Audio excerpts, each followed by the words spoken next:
ஆண்டவருடைய நாம மகிமைப்படுவதாக. அன்பானவர்களே, இன்றைய வார்த்தைக்கு உங்கள் அன்புடன் வரவேற்கிறேன். இன்றைய தியானத்துக்காக மத்தேயு எழுதின சுவிசேஷம் 13வது அதிகாரம் 17வது வசனத்தை வாசிக்க கேட்போம்.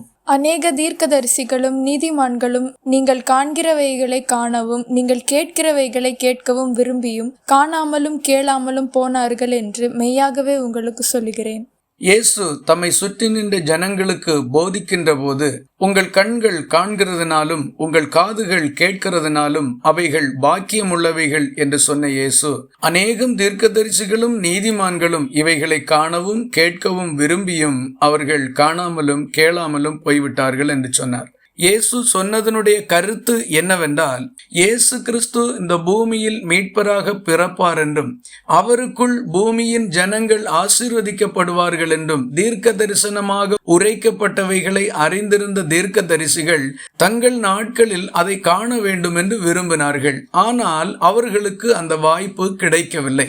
ஆகவே இயேசு தம்மை சுற்றி நின்ற ஜனங்களை பார்த்து, நீங்கள் பாக்கியமுள்ளவர்கள் என்று குறிப்பிட்டார். நம்முடைய வாழ்க்கையை எடுத்துக்கொண்டாலும், நாம் சுவிசேஷத்தை கேட்டதும் இயேசுவை விசுவாசித்ததும் அவர் மூலமாய் பாவ மன்னிப்பையும் நித்திய ஜீவனையும் சுதந்திரித்துக் கொள்ளுகிறதும் நமக்கு கிடைத்திருக்கின்ற ஒரு பெரிய பாக்கியம். இந்த காலத்தில் கூட ஏராளம் மக்கள் பாவ மன்னிப்புக்கும் பரலோகத்துக்கும் உரிய வழிமுறைகளை அறியாதவர்களாய் தடவி திரிந்து கொண்டிருக்கின்றார்கள்.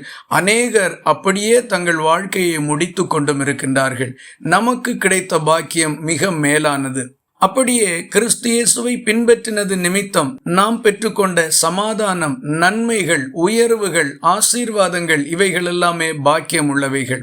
உலகத்தில் ஏராளம் மக்கள் இன்றைக்கு நாம் அனுபவிக்கின்ற இந்த ஆசீர்வாதங்களின் ஒரு சிறு பகுதியை கூட அனுபவிக்க முடியாமல் வறுமையிலும் கஷ்டத்திலும் யுத்த முனைகளிலும் மிகப்பெரிய துன்பங்களை அனுபவித்து வருகிறார்கள். பல நேரங்களிலும் பிற மனிதர்களோடு நம்மை ஒப்பிட்டு பார்த்து நமக்கு இல்லாத காரியங்களை குறித்து குறைவுபட்டு கொள்ளுகின்றோம்.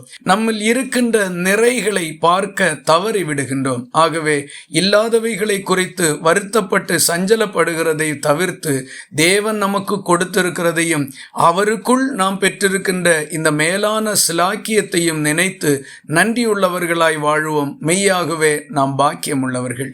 இந்த வார்த்தைகள் இந்த நாள் முழுவதும் உங்களுக்கு ஒரு ஆசீர்வாதமாய் இருப்பதாக. ஜெபிக்கலாமா? எங்களை நேசிக்கிற அன்பு நிறைந்த நல்ல ஆண்டவரே, நாங்கள் உம்மை நன்றியோடு துதிக்கிறோம். நீர் செய்கிறவைகளை காணவும் உம்முடைய வார்த்தைகளை கேட்கவும் எங்கள் வாழ்க்கையில் நீர் கொடுத்திருக்கின்ற இந்த நல்ல பாக்கியத்துக்காக உமக்கு ஸ்தோத்திரம். இதன் மூலமாய் நாங்கள் உம்மிடத்திலிருந்து பெற்றுக்கொண்ட ஏராளம் நன்மைகளுக்காகவும் எண்ணிக்கை கடங்காத கிருபையுள்ள ஈவுகளுக்காகவும் உமக்கு ஸ்தோத்திரம்.